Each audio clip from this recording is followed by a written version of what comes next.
What is the definition of a journeyman driver? Well, my definition is it's someone who has the ability to be competent at the sport or endeavor they're involved in, but do not have the ability to excel. Now, we have two different cases of this, and I'll break down each. Pierre Gasly is somebody who really brings me back to journeyman drivers. This is a guy who does not have the skills to be at a top team, okay? He came in with Toro Rosso, was eventually given a shot at Red Bull, wasn't able to do shit with it, complained, blamed everybody but himself, and was completely dropped after 12 races back down into Toro Rosso. Now, he stayed in Toro Rosso for a good amount of seasons after that. Why? Because Toro Rosso is a Red Bull sister team that has the ability to give you experience if you're a new driver in Formula One and eventually move you up the pipeline. However, he was never going to move up the pipeline. He was at Toro Rosso so that he could score points for them because they knew he was probably better than the rookie drivers who were going to come in. He could score them some points. He could be in the middle of the pack. If one of the actual Red Bulls had to pass him, he'd move over quickly, and it would just be that situation. He was able to get one victory, but that's because of a lot of circumstances at the Italian Grand Prix that were out of his control, a lot of incidents that happened. It wasn't based on pure pace. So that's really what this guy has been known for.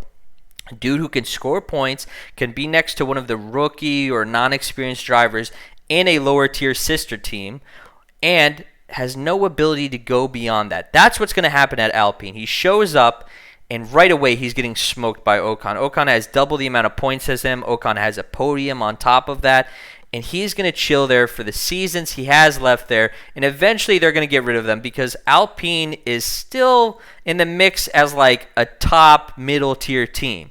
So Pierre Gasly is not going to move them any forward. He'll eventually be dropped by them. Maybe he'll even be relegated to the back of the pack in an Alfa Romeo or a Haas, if they still want an experienced driver who can get them points. And that's really where his career lies. It's never going to go beyond that. And he has essentially understood that.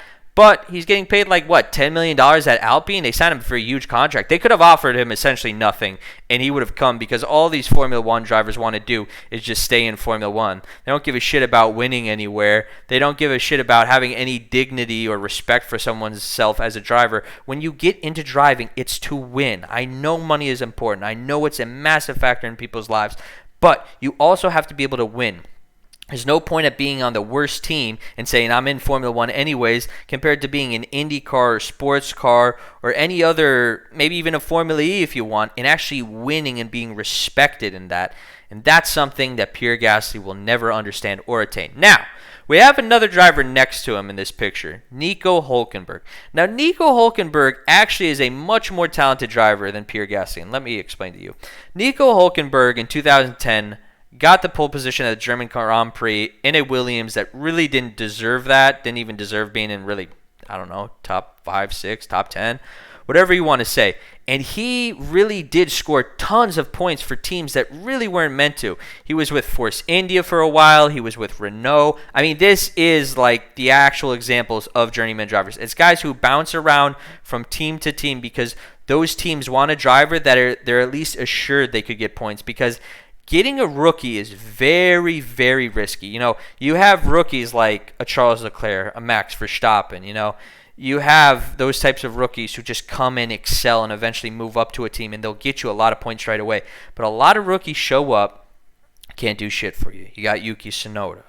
You've got Zhou Guanyu. You had Mick Schumacher, Nikita Mazepin to an extent. Of course, the car wasn't that great, but you know what I'm saying.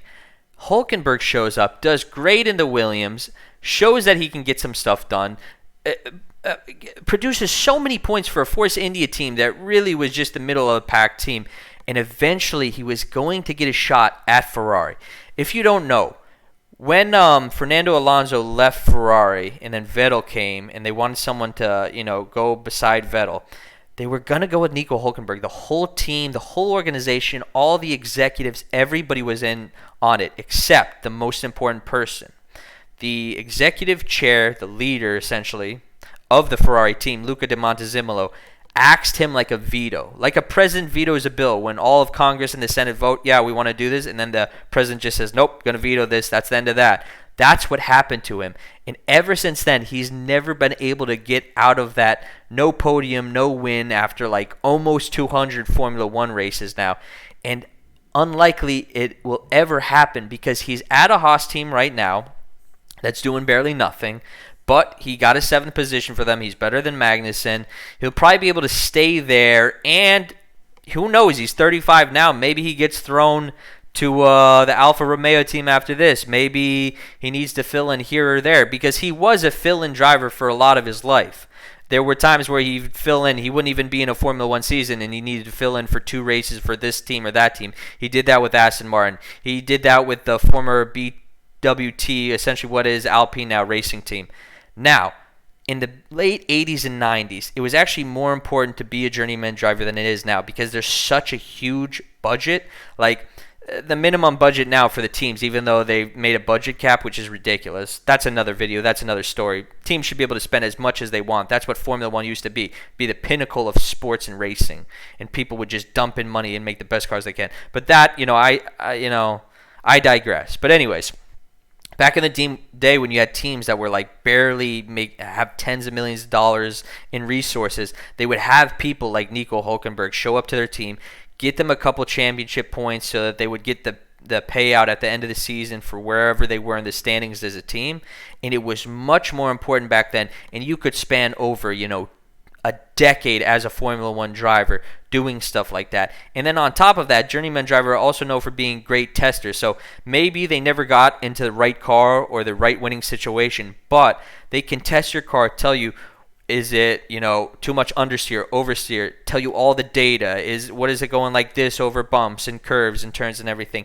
Those guys are invaluable to teams when it comes to data because they've been around Formula One so much. They've been in the car, they've seen the evolution over like 10 years of racing, and they can give you a lot of input in designing your car. So journeyman drivers are also very important for being reserve drivers as well. You saw that with Pedro De La Rosa for years.